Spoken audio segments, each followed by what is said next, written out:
ओम शांति।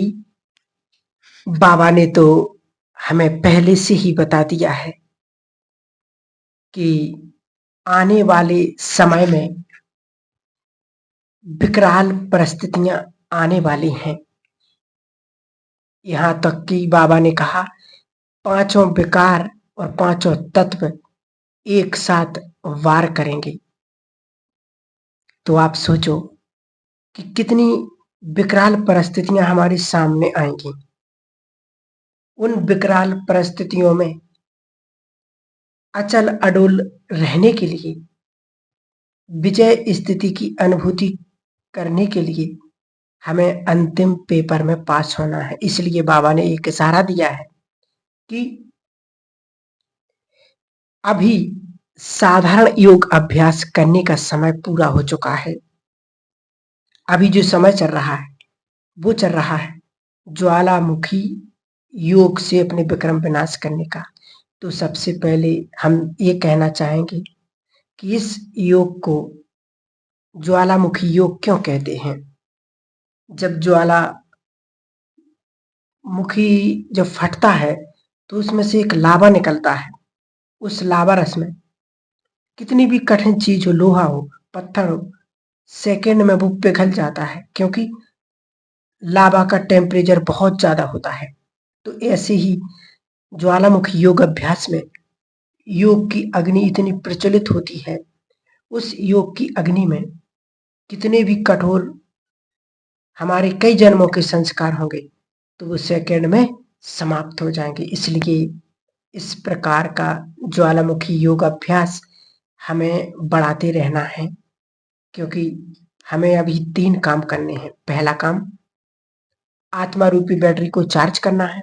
दूसरा काम हमारे शरीर पर जो 63 जन्मों का जो पापों का बोझ है उसे उतारना है। और तीसरा काम हमें शक्तियों का स्टॉक भी जमा करना है। आगे चल के अनेक आत्माएं शांति और शक्ति की अंजलि लेने के लिए हमारे पास आएंगी, तो वो हमें उन्हें देनी होंगी। तो ये काम ज्वालामुखी योग अभ्यास से ही संभव है। इसलिए अभी हमें समय मिल रहा है। बैठक का योग हम चाहें तो सवेरे शाम कभी भी कर सकते हैं। इसलिए बैठक का योग अभ्यास करने की, बढ़ाने की आवश्यकता है। चलते फिरते जो हम याद करते हैं उससे हमारे विक्रम विनाश नहीं होते, लेकिन कर्मों में दिव्यता आती है, कर्मों में श्रेष्ठता आती है। तो बैठक का योग हमें बढ़ाना है। और अभी वर्तमान समय बाबा ने हम सभी बच्चों के लिए बहुत सुंदर चांस दिया हुआ है। तो ऐसा ज्वालामुखी योग अभ्यास का करने के लिए 5 बातों पर अभी से ही अभ्यास करना हमें बहुत जरूरी है। 5 बातों पर अभ्यास करेंगे तो आपका योग अभ्यास आगे बढ़ता ही जाएगा और आपके मनोबल को भी बढ़ाता जाएगा। तो ज्वालामुखी योग अभ्यास को बढ़ाने के लिए सबसे पहली बात है बहुत गहराई की, बहुत ही शक्तिशाली आत्म अभिमानी बनने के लिए गहराई की आत्म अनुभूति करना, अर्थात आत्मा में इतना खो जाना, इतना खो जाना कि तन का भी भान हमें ना रहे। ये झूठा भान है तन का, तो सत्य भान में, आत्मा के भान में खो जाए। तो इस अभ्यास में हमें अभी बढ़ाना है शक्तिशाली आत्मा की बुद्धि, अर्थात स्वयं को शक्तिशाली आत्मा समझना, देह नहीं समझना। जब हम योग में बाबा के सामने बैठते हैं तो स्वयं को शक्तिशाली आत्मा अनुभव करना है, क्योंकि जब हम शक्तिशाली आत्मा समझ करके हम बैठते हैं तो जो बाबा सर्व शक्तियों के पावर हाउस हैं उनसे हम बहुत शक्तियां ग्रहण करते जाते हैं। तो हमें स्वयं को बहुत शक्तिशाली बनाना है। ऐसी ज्वालामुखी मुखी योग की अनुभूति हमें करनी ही है। तो सारे दिन भर में हमें आत्मा का अभ्यास बढ़ाना है और उसकी गहराई भी बढ़ाते जाना है, क्योंकि हमारे और बाबा के बीच में एक छोटी सी दीवार है। इसलिए समय की यही पुकार है, समय की यही मांग है। अब हमें वो करना है, अनासक्त होना है सारी चीजों से, सारी दुनिया की बातों से, और एक बाबा में अपने मन को लगाना है। जब बाबा में अपने मन को लगाएंगे तो जो देभान की दीवार है वो हट जाएगी और बाबा के साथ हम कंबाइंड अनुभव करेंगे। तो बहुत गहन और शक्तिशाली योग की अनुभूति होती है। तो उसके लिए बैठक का, आत्मा का अभ्यास, खुद में जब हम जितना खोएंगे उतना हम खुदा में खोते जाएंगे। दूसरा, ज्वालामुखी योग अभ्यास को बढ़ाने के लिए बहुत गहराई की और बहुत शक्तिशाली परमात्मा अनुभूति को बढ़ाते जाना है। बहुत गहराई की अर्थात बाबा को हमें बहुत नजदीक से देखना है, गहराई से देखना है। बाबा की उस पर्सनैलिटी को हमें अनुभव करना है। बाबा कहते मैं जो हूं जैसा हूं। बहुत थोड़े बच्चे मुझे यथार्थ रीति से याद करते हैं, जानते हैं।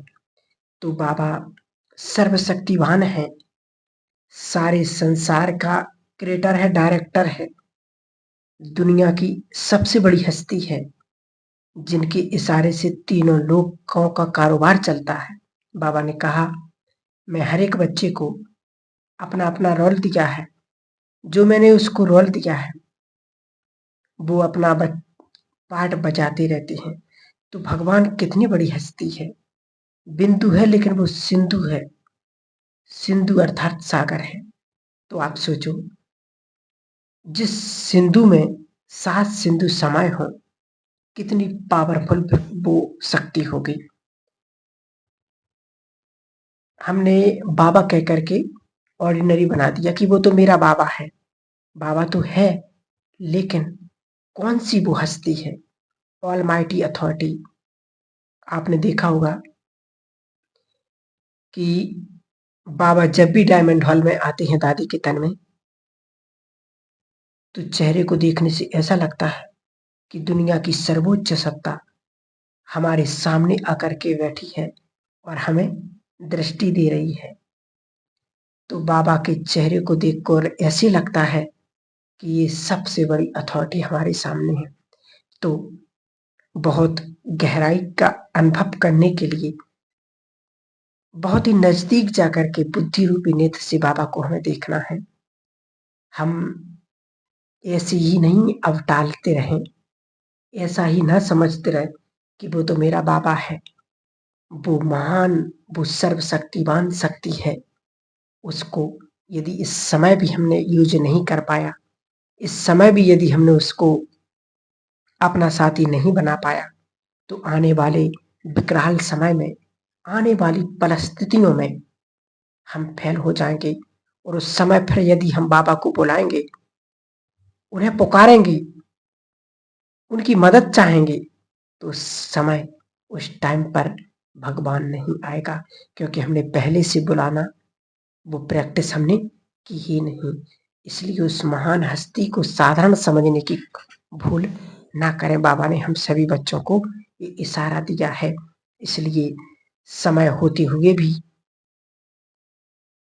यदि इस समय को हमने सफल नहीं कर पाया, तो हमसे बड़ा दुर्भाग्यशाली फिर दुनिया में और कोई हो नहीं सकता है। इसलिए अब समय रहते, क्योंकि विनाश काल का ये समय चल रहा है, हम सभी देख रहे हैं चारों तरफ इस समय, अभी वर्तमान में हाहाकार मचा हुआ है। कितने लोगों के घर बह गए हैं, कितने लोगों के परिवार चले गए हैं। चारों तरफ कहीं बाढ़ है तो कहीं धरती फट रही है। ऐसी विकराल परिस्थितियों में बाबा ने तो कहा ही है कि ये कुछ नहीं है, आने वाला समय तो और नए नए नजारे दिखाने वाला है। इसलिए इस समय की मांग है, इस समय की पुकार है कि हमें अब समय रहते अपने पुरुषार्थ को इतना शक्तिशाली बनाना है और भगवान को अपना साथी बनाना है। इसलिए बाबा हम सभी बच्चों से यही चाहते हैं कि वो परम सत्ता, वो ज्ञान का सागर, वो महाज्योति परमात्मा सदा हमारे साथ रहे। उसकी प्रैक्टिस, उसको बुलाने की प्रैक्टिस रोज हमें योग में करनी है। रोज हमें कम से कम बाबा को कम से कम 5 बारी जरूर अपने घर में आह्वान करना है।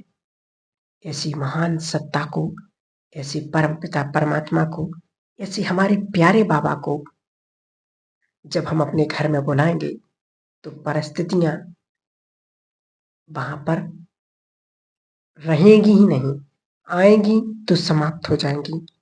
बाबा ने कहा वहां कोई भी नुकसान नहीं होगा, प्रकृति भी नुकसान नहीं करेगी। तो हम सभी विशेष ध्यान देंगे, अटेंशन देंगे, क्योंकि ये अंतिम समय की अंतिम पुकार है। इसलिए बाबा ने कहा कि विनाश का अभी तो कुछ नहीं, समय और वर्तमान समय की पुकार कि समय और नए नए नजारे दिखाने वाला है। इसलिए भगवान को अपना साथी बनाएं और उससे बातें करें, क्योंकि वो सुप्रीम है। उसका मन कैसा है? हमेशा पॉजिटिव है। बाबा की बुद्धि कैसी है? बहुत ही विशाल है, बुद्धि है, वो दिव्य बुद्धि के दाता है। और संस्कार कैसे हैं? बाबा के संस्कार बहुत रॉयल है। तो बाबा की पर्सनैलिटी को, उसके स्वरूप को नजदीक से हमें देखना है और अनुभूति भी करना है। वो हमारा बाप है, उसके समीप हम बैठ सकते हैं। कई बार हम बाबा के पास परम धाम में बैठ करके हिचकते हैं और सोचते हैं कि बाबा तो सर्वशक्तिवान है, मैं तो एक आत्मा हूं। हमें बिना हिचकते बाबा के प्यार में, बाबा के समीप बैठना है, क्योंकि बाबा ने मुझे एडॉप्ट किया है, बाबा ने मेरा हाथ पकड़ा है। तो बाबा ने मुझे अपनी कंपनी में बनाया है, इसलिए बड़ी मस्ती से उसके पाठ पे पास बैठ करके और बाबा को पावरफुल सोल में देख करके अनुभव करना है कि ये पूरी दुनिया का सूर्य है, इतना प्रखर है, इतना प्रखर है उस बाबा का कि उसके सामने हम एक सेकंड भी नहीं बैठ सकते।